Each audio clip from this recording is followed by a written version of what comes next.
왜 이런 말도 안 되는 지침이 공식 문서로 내려오도록 미국의 수뇌부, 그러니까 백악관은 별 신경을 쓰지 않았는가 하는 점인데요. 대단히 안타까운 얘기입니다만 한국은 미 백악관의 주요 관심사가 아니었습니다.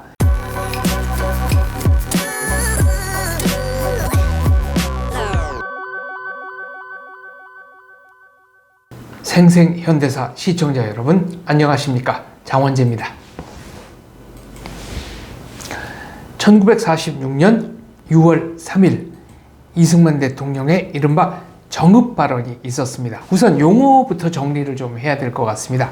정읍 발언이라는 분도 있고 정읍 선언이라는 분도 있는데요. 이 용어가 때로는 많은 것을 담고 있는 경우가 있거든요. 예를 들면 임진왜란이다. 임진년에 일어난 왜?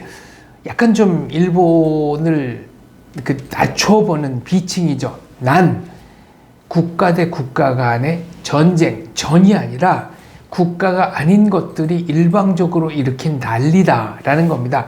임진왜란 자체에는 뭐랄까요? 일본을 좀 낮춰보는 듯한, 그리고 사실상 우리가 패전했지만 진 것이 아니다라는 정신 승리의 뭐랄까 그런 느낌이 좀 들어있는데요. 병자호란도 마찬가지죠. 병자년에 일어났다. 호! 만주족 오랑캐가 일으킨 난리다 라는 뜻입니다. 이게 뭐 인조가 남한산성까지 들어가서 농성을 하고 명백하게 패전한 그런 입장에서 쓸 수 있는 역사 용어인지는 잘 모르겠습니다. 그래서 저는 정읍 발언, 정읍 선언이 아니라 정읍 독트린, 이승만 독트린으로 불려야 한다라고 좀 과감하게 주장을 해보겠습니다. 이 정읍 독트린의 핵심은 남측만이라도 임시정부 혹은 위원회 같은 것을 조직할 것이라고 한 거죠. 쉽게 말해서 38선 이남에서의 단정 수립을 처음으로 언급한 겁니다. 그래서 마치 이 정읍 독트린 때문에 이승만이 분단의 원흉처럼 꼽히고 있습니다.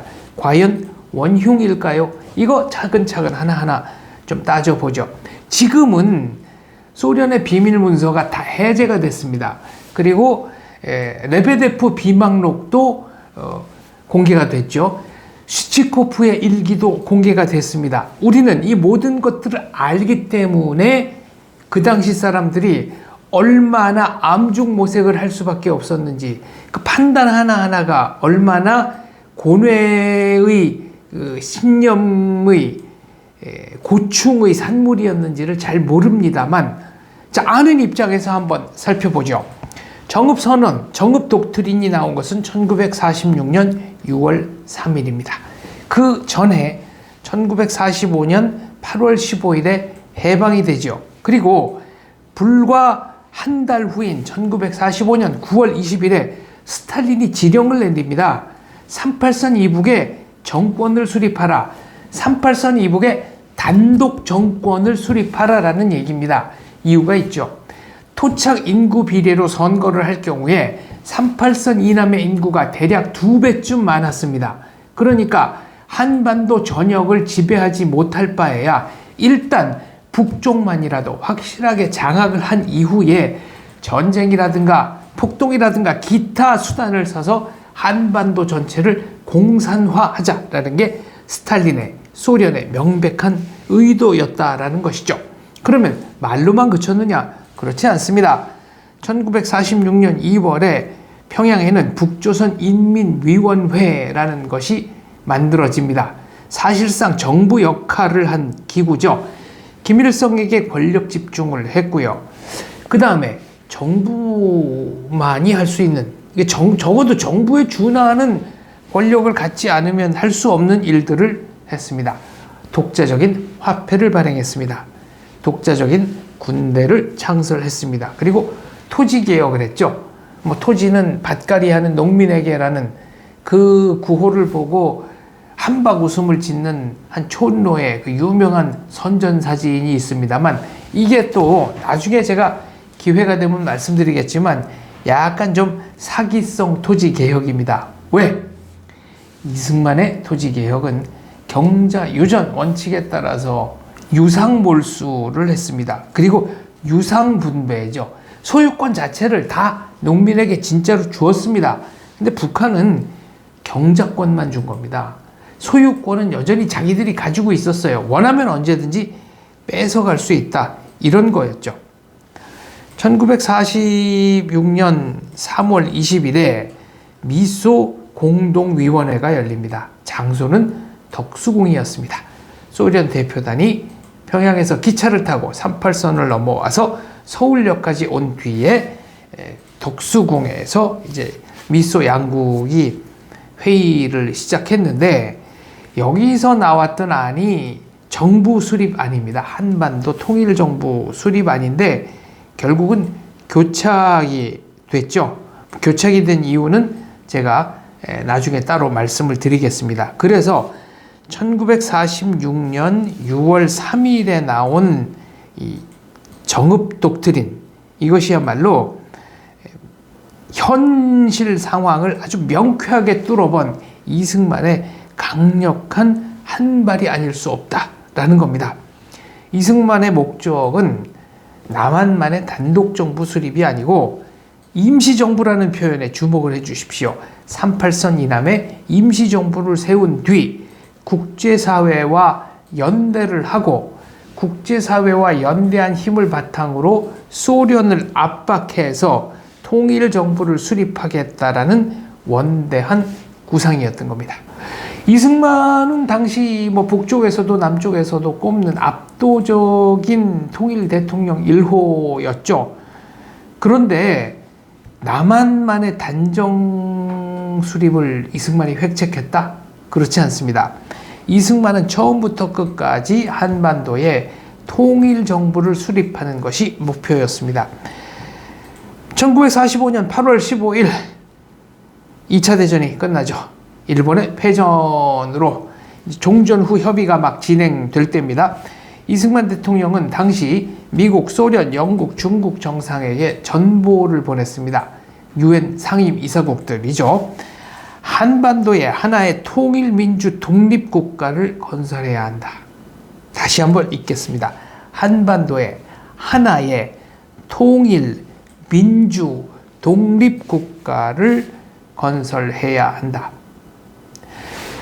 귀국 후에 이승만 대통령이 가장 먼저 한 일 중에 하나가 38선 철폐 운동입니다. 그래서 이승만, 조만식, 김구, 김일성 등이 참가하는 남북 지도자 모임을 구상을 합니다. 물론 소련 측에서 조만식을 감금하고 꼭두각시인 김일성을 능력 이상으로 우대하는 바람에 민족 국가로 나아가는 남북 지도자 모임은 결국 한 번도 열리지 못했습니다.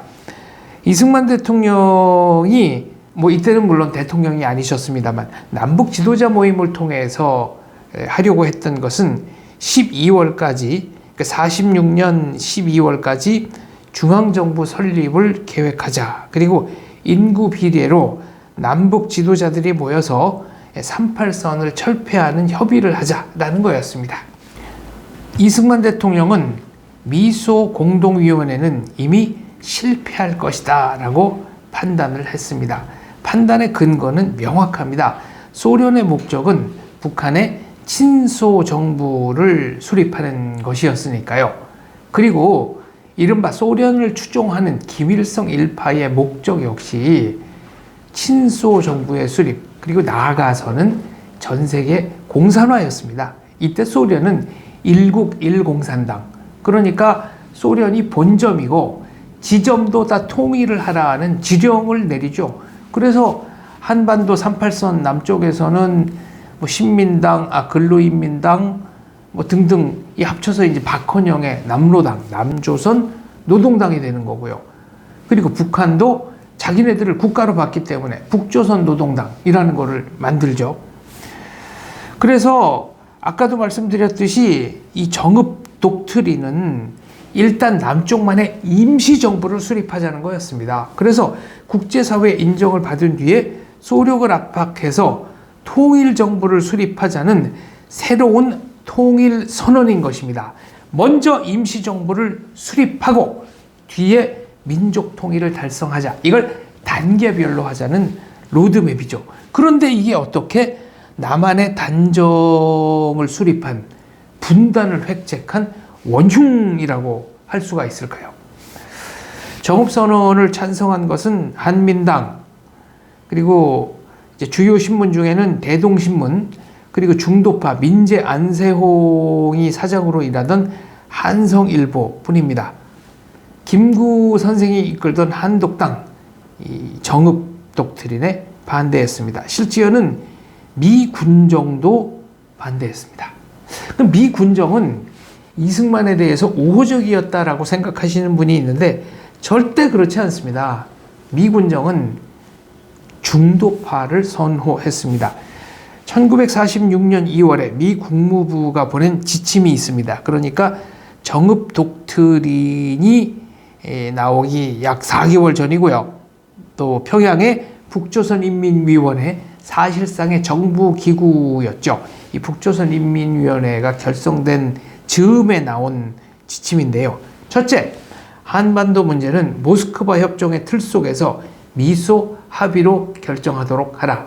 여기에 조선민족이 독자적인 목소리를 낼 여지는 아예 들어있지 않습니다. 두 번째, 따라서 그것에 반대하는 이승만, 김구를 제외하라. 이승만, 김구는 미 군정에서 좋아하는 인물이 아니었다는 겁니다. 자, 세 번째는 토지개혁 등 진보적 강령을 추진할 중도파 지도자를 찾아서 지원하라. 세 가지입니다. 그러면 미 국무부가 지금 봐서는 왜 이렇게 말도 안 되는 지침을 내려보낸 것이었을까요? 당시에 이거 역시 나중에 훗날 밝혀진 것입니다만은 소련 간첩 혹은 소련 간첩으로 의심살 만한 수많은 공산주의자들이 미 국무부에서 일하고 있었기 때문입니다. 이것만이 아니죠. 보다 더 중요한 점은 왜 이런 말도 안 되는 지침이 공식 문서로 내려오도록 미국의 수뇌부, 그러니까 백악관은 별 신경을 쓰지 않았는가 하는 점인데요. 대단히 안타까운 얘기입니다만 한국은 미 백악관의 주요 관심사가 아니었습니다. 어떻게 보면 뭐 포기해도 그렇게 아깝기는 하지만 뭐 크게 사활적 이익이 걸린 지역이 아니었다는 겁니다. 그러니까 별 관심이 없었다라고 말씀드리는 편이 보다 정확한 현실 인식일 수 있겠습니다. 그렇다면 왜 이승만은 단정 수립, 이승만 독트린을 발표했고 왜 다른 사람들은, 다른 우익 지도자들은 이런 발언을 하지 않았던 것일까요? 이건 이승만이 용기가 있었기 때문입니다. 당시부터도 벌써 주요 언론사 그리고 지식인 사회는 좌익들이 많았습니다. 이런 사람으로부터 온갖 비난을 당하고 왕따를 당했던 것이죠. 다른 우익 지도자들은 그런 것들을 돌파할 용기가 없었다라고 해야 될까요? 약간 눈치를 봤다고 해야 될까요? 이승만이 이렇게 할 수 있었던 것은 그것을 돌파할 자신이 있었기 때문이고, 그 자신감은 군중들의 지지에서 나왔습니다. 이승만은 당시 전국 전역을 돌면서 강연회를 하고 있었는데요. 그렇다면 이제 왜 하필 정읍이냐? 정읍은 동학 그리고 항일운동의 본거지라고 할 수 있을 만큼 의기 넘치는 고장이었고요. 또 당시 백봉 라용균 선생, 한민당 소속이었죠. 그 라용균이라는 지도자가 있었습니다. 재헌의회 의원이시기도 한데 이분은 나중에 이제 우석대 총장을 지내는 나종일 총장님의 부친이시기도 합니다. 기록에 보면 이승만이 조직했었던 수많은 지방 강연 중에서도 정읍에 특히 상당히 많은 인파가 몰렸다고 합니다. 요것도 이제 당시 정세를 우리가 좀 살펴봐야 되는데, 대개 학자들이 말하는 그 정치의 세 가지 형태가 있죠. 광장 정치, 의회 정치, 지하 정치입니다. 의회 정치는 이제 대의 정치, 국회의원을 뽑아서 국회의원들이 입법을 하는 것인데, 이것은 이제 총선 한 번만 치르면 그 다음에 정치적 운영 비용은 상당히 좀 절감이 되지요. 그리고 뭔가 이제 전국의 안정성 같은 게 있다고 하면은, 광장 정치는 건국이라든가 기타 중요한 이슈가 있을 때 이제 하는 것인데, 이게 아무래도 직접 민주주의에 가깝다는 장점은 있지만 군중들이 모인다는 점에서는 정치적 비용이 상당히 많이 들죠.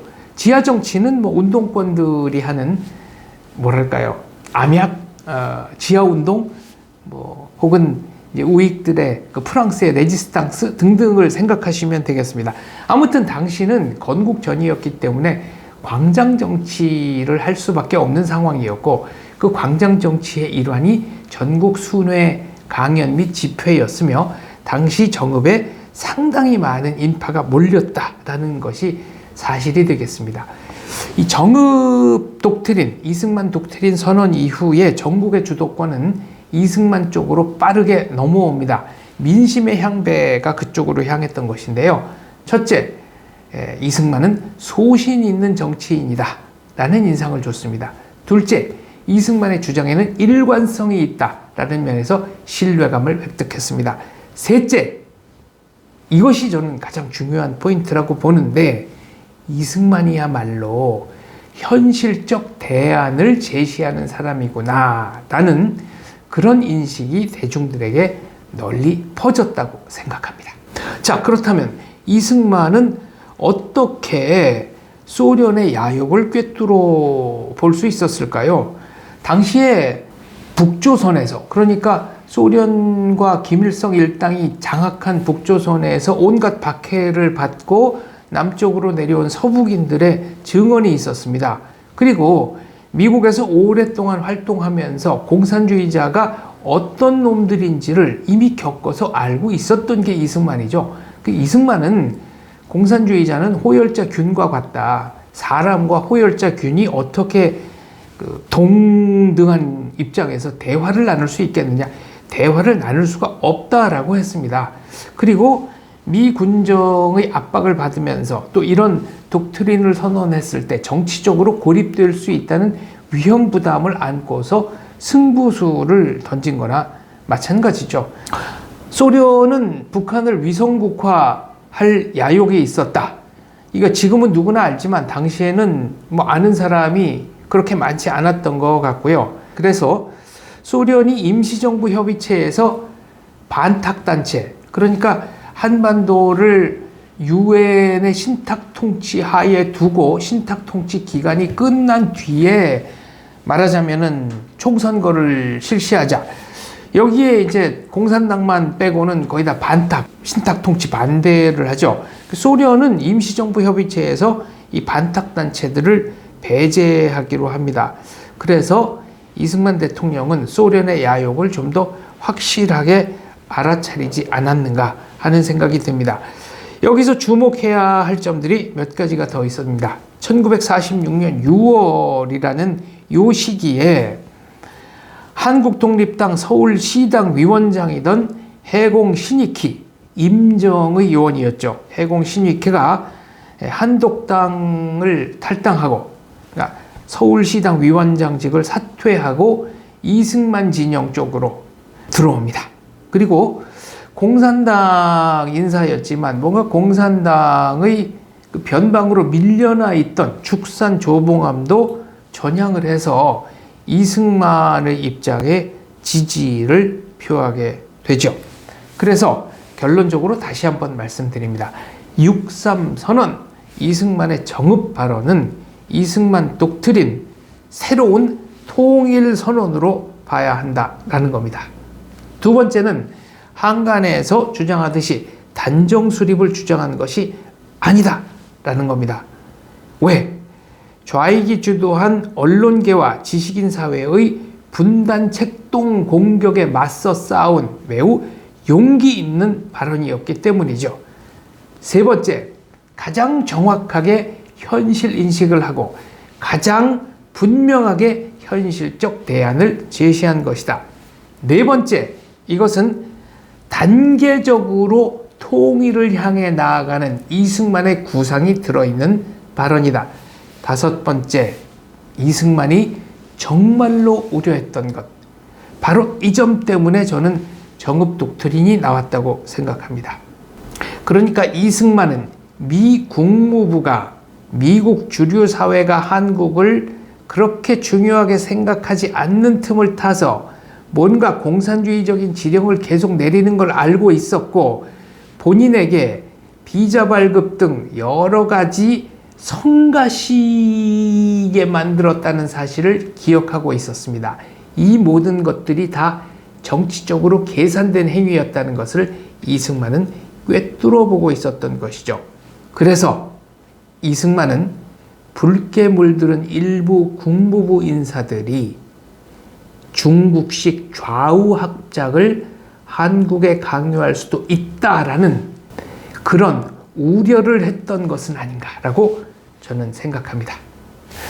나중에 국민당 정부가 타이완으로 철수를 한 뒤에 미국에서는 Who lost China? 누가 중국을 잃었는가라는 그 책임 소재를 둘러싼 여러 가지 논쟁이 분분했겠죠. 만약 한국이 공산화됐다면 Who lost Korea라는 얘기가 나오기는 했겠지만, 그러나 중국이 가지고 있는 국토의 크기라든가 인구, 그리고 세계사 속에서의 정치적 위상과 비교한다면 Who lost Korea는 그렇게 큰 질문이 되지 않았을지도 모르겠습니다. 그래서 말씀드립니다. 이승만의 정읍 독트린은 절대로 분단의 원흉이 아니며 단정을 획책한 선언이 아니며 오히려 긴 시간의 지평을 가지고 한국의 공산화를 막아내고 자유민주 통일로 가자는 위대한 선언이었다라는 겁니다. 6.3 선언, 대단한 정치적 사건이었습니다. 이승만이라는 인물의 해안에 다시 한번 단복합니다. 감사합니다.